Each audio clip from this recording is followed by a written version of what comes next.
Hello everyone! It's another cake vlog. Ang ating flavor is mocha chiffon. Isa rin to sa mga best seller natin. Mocha. Nilagyan na natin siya ng filling. Tapos, first coating and second coating natin siya dyan ng white. Tapos, nilagyan lang natin siya ng line effect na design. Pati sa taas, ganun na rin ang ginawa natin. Line effect. So, ayan siya.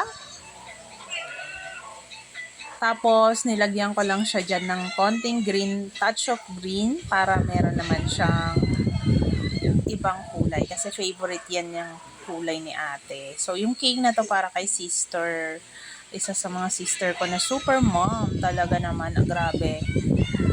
Amazing mother. Para sa lahat ng mga amazing mom dyan na nanonood sa ating vlog. Hello sa inyo mga super moms.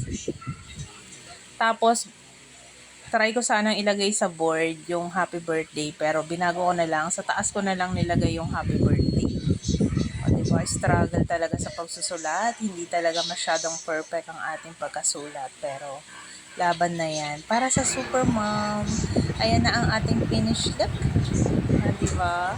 Para sa mga super mom dyan. Thank you for watching.